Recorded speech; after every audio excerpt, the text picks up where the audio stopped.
Hello again. In this session I will introduce you to the interaction of the electromagnetic spectrum and the atmosphere. So, as solar energy passes through the Earth's atmosphere, physical processes, scattering and absorption take place.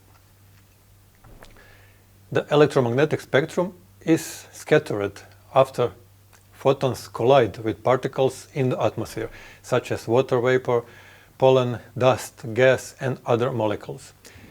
This happens to both the reflected and emitted electromagnetic spectrum. Scattering occurs when the particles are large gas molecules present in the atmosphere interact with the electromagnetic spectrum. This causes redirection of the electromagnetic spectrum from its original path, or photons. The amount of scattering depends on the size of particles in atmosphere and the wavelength of the spectrum. The amount of scattering also depends on the depth of the atmosphere through which the energy travels. Scattering redirects one part of the incoming solar radiation back to space and the other to the Earth's surface. Three types of scattering are defined: Rayleigh, Mie and non-selective scattering. A perfectly clean atmosphere causes Rayleigh scattering from 10 kilometers above the Earth's surface. The amount of scattering increases greatly as wavelength becomes shorter. You can see this in the diagram in the upper right corner of the slide. The blue wavelength is the most strongly scattered in the atmosphere. Rayleigh scattering causes the sky to be blue during most of the day and to be red at sunrise and sunset. The reason for this is the angle of indices of insolation into the atmosphere.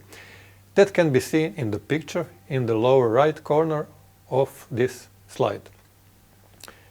When the angle of incident is vertical or close to it, more blue light enters the atmosphere and it is scattering the most, as seen in the picture. But when the angle of incident is far from vertical, less blue and more red light enters the atmosphere and it is then scattered the most, as seen in the picture. Mie scattering is caused by large atmospheric particles, including dust, pollen, smoke and water vapor.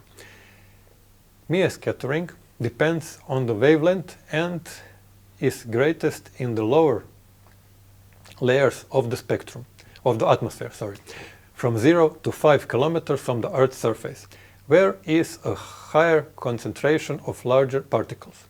Non-selective scattering is caused by particles that are much larger than the wavelengths of the scattering radiation. This means that all wavelengths of the spectrum are scattered equally. Examples of non-selective scattering are the scattering of the spectrum by cloud or for fog particle. Unlike scattering, absorption of radiation occurs when the atmosphere prevents or greatly weakens the penetration of photons and their energy through the atmosphere. Photons is in collision with particles in the atmosphere burn up and their kinetic energy is converted into thermal energy. In this way, the temperature in the atmosphere rises. Three gases are most responsible for the absorption of insolation: ozone, carbon dioxide and water vapor. In the image in the upper left corner of the slide, you can see the thematic display of ozone concentration in the atmosphere in Dobbs units from 1979 to 2011. The Dobbs unit is a unit of measurement of the trace gas in the atmosphere. The lowering of the ozone concentration and the increase of the ozone hole are visible. The bluer the surface, the lower the ozone concentration are. On this slide, you can see a thematic representation of the concentration of carbon dioxide in the world.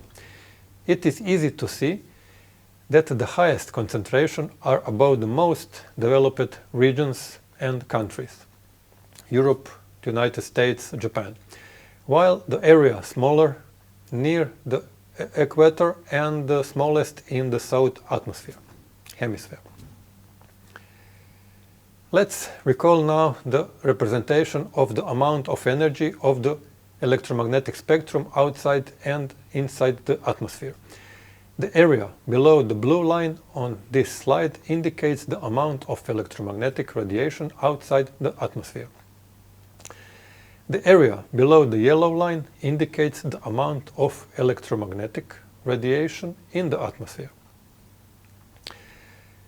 The area between that two lines, blue and yellow, show the energy of the electromagnetic spectrum absorbed by atmosphere.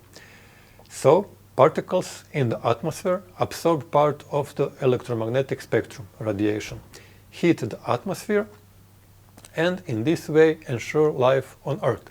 However, human activities like industry, exhaust gases from various means of transport, agriculture, hygiene, preparation, additional fill the atmosphere with various particles, carbon dioxide mostly.